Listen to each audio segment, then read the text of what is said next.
Greetings. I want to invite you into a different way of being this morning.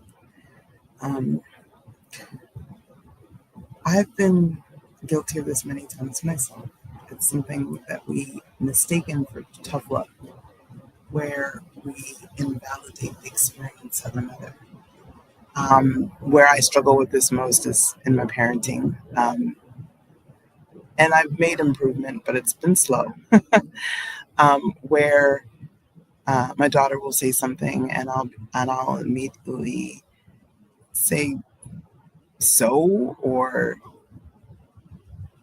no, or in some way invalidate her experience. And it's continuous work for me to not do that, but making slow progress with that. But I know that this is something that we all see way too much. Often one of the reasons why I don't enjoy scrolling through social media is the continuous invalidation of people's feelings and experiences.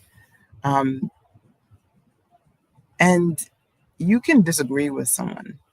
You can not appreciate maybe their behavior or their choices while still validating their experience. And this is something that a lot of people don't, maybe they misunderstand. And in personal development, I think they've made it worse, because personal/professional development, there's this idea that if there is a habit that we don't want, so be it maybe procrastination or not being punctual, or I don't know, not looking at our finances consistently, whatever it is, okay?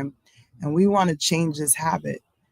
Somehow we feel like we need to, I shouldn't say somehow, we feel like we've been influenced to believe that we need to invalidate that experience of whatever led up to the procrastination, whatever led up to the not looking at the books, whatever led up to whatever the habit is.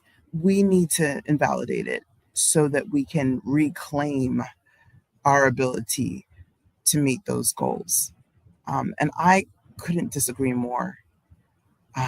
It bothered me for over a decade before I finally was able to put my finger on what exactly it was that was bothering me. And it was this invalidation of experiences. And like I said, I still have areas where I need to work on that as well. So this isn't about me saying I'm perfect at this, nor is it about me even pointing fingers at anyone saying, oh, you're horrible at this. Rather, it is me encouraging you to look at this, just ask the question. So is there a time, or have there been times when I have invalidated the experience of someone I care about because I was angry with them or I didn't like what they did? And concurrently, have there been times when I've invalidated my own experience? I'll give you an example that's been very fresh on my mind this past week. And that is the experience of presenting one way externally, but not in any way really matching what people's expectations were of that presentation. So being a Black female-bodied woman in America, a Black female-bodied human in America, there's an idea of the kinds of ideologies and beliefs that I will have, that I will have certain thoughts or perspectives. And of course, I tend to disappoint in that area, because once you get to start to talk to me, you kind of hear that I'm very much revolutionary and have many very radical ideas that don't go with the grain of the old society, but actually are very much aligned with where the world is headed.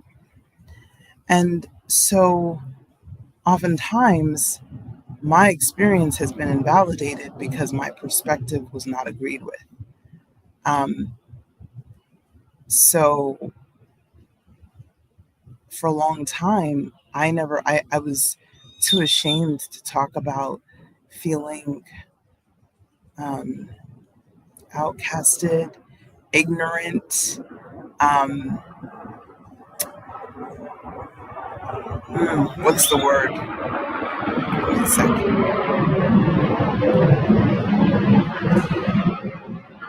Misled, blind, dumb when it came to the issue of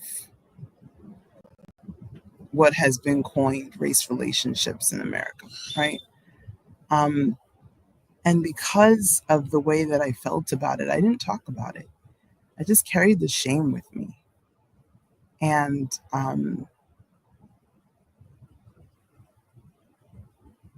I've been called many names, even here in social media. I've been mocked. And my experience has been completely invalidated because my belief systems didn't match what people expected me to believe. This is not in any way to point fingers at anyone else. It's to say that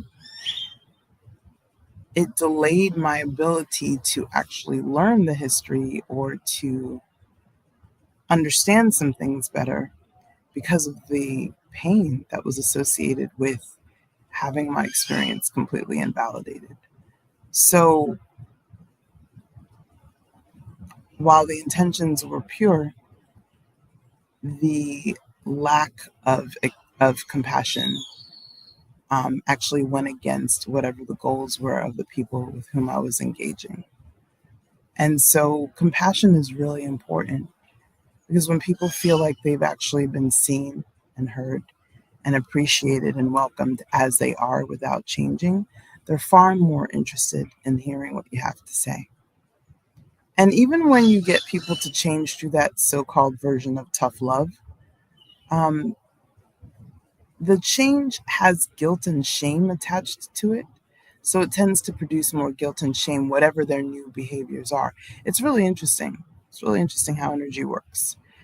Whatever emotional state you're in, when you decide to make a change, that emotion, those emotions will manifest somehow either in the way you feel or in the way you make others feel as you're going through the process. So if you don't want to spread guilt and shame, then compassion is very, very important. And so this is something I believe very strongly about. A lot of people say, well, if you're just compassionate and you just accept people as they are, you end up becoming, a doormat or a punching bag. And I can see I can totally see that concern, and it's a valid concern. My response to it is your best bet for getting people to actually support your cause, help you out, in some way be an ally, your best bet is to start with compassion and really embody it. The beautiful thing about compassion is it does one of two things. Either those people feel a more, let me just say, for the lack of a better word, positive kind of shame where they're like, oh my goodness, I'm being really unkind to this person, but they're genuinely not retaliating. Okay. Um, so it's not fake compassion where you're, pretending and acting like you're being nice, but inside you're silently cursing this person. I've done that too. um, but it's a genuine lack of retaliation and a genuine extending of goodwill. Okay. Um, so this is one possible reaction that you'll encounter. There is also another reaction that you'll encounter, which is that someone is just thrilled that you're being compassionate and really doesn't even have any shame, is just excited to partner with you and support you in whatever way they can.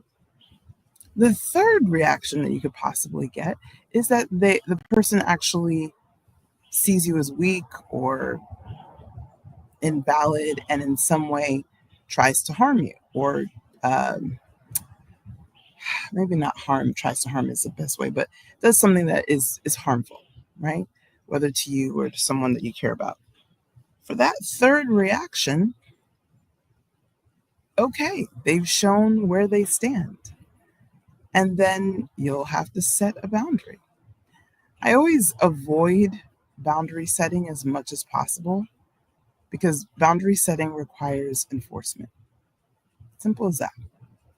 Once you put up a wall, you've got to have cameras and razor wire or guard dogs or security alarm to make sure that no one goes over that wall. Otherwise, the wall is pretty pointless. Okay. So, similarly, once you set a boundary, then you have to enforce it.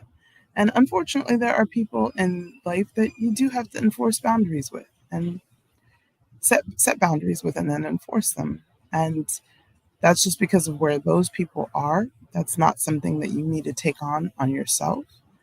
But I have found that those people are few in comparison to the number of people who will respond positively to your compassion.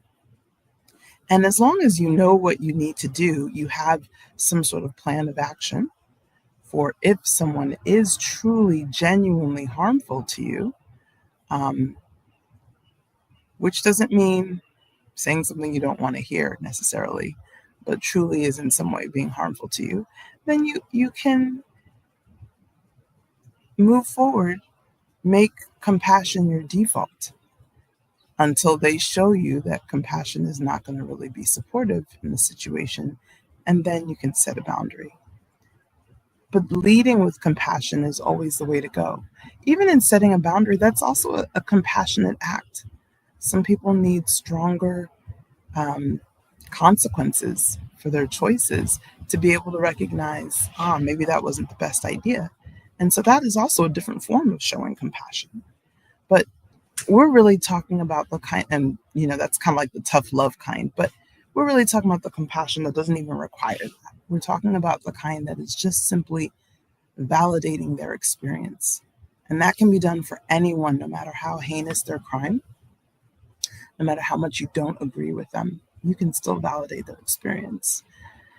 There are some ways to validate experiences. A couple things that people are very, very aware of usually is, nodding your head, agreeing where you can, maybe saying things like, I get it, I hear you, that makes sense. Keeping eye contact, really genuinely. I mean, whatever feels natural. I'm not saying do, follow this checklist, but if it makes sense and it feels natural, doing that. What I'd like to do to is to invite you to Wednesday. I'm having a witnessing circle, and I haven't done one of these in a while. I'm doing it virtually, so it doesn't matter where in the world you are, you're welcome to come. I have 5 spots for guests. So I opened this up to my friends only, and it seemed like we were going to have a low turnout just because it's in conflict with another event, and a lot of people haven't gotten back to me. So I wanted to open it up for a few more people because it really works best when there's 5 or more people there. So I wanted to let you know that if you're wanting to come, it's free. There's no opt-in or anything like that, unless you want a calendar invitation, then you put your email in. But other than that, it's free to come and experience how one can be compassionate with all the different parts of themselves. Because that's what I'll be focusing on, is modeling, showing compassion, radical self-compassion. So if you're interested, just comment witness and I'll shoot you over a link. But I would love to read from you what came up for you when you heard me speak about this today. If you have places where you've been pretty tough on yourself or tough on others, where maybe compassion could be incorporated in a little bit more, I would love to read that. All right, much love.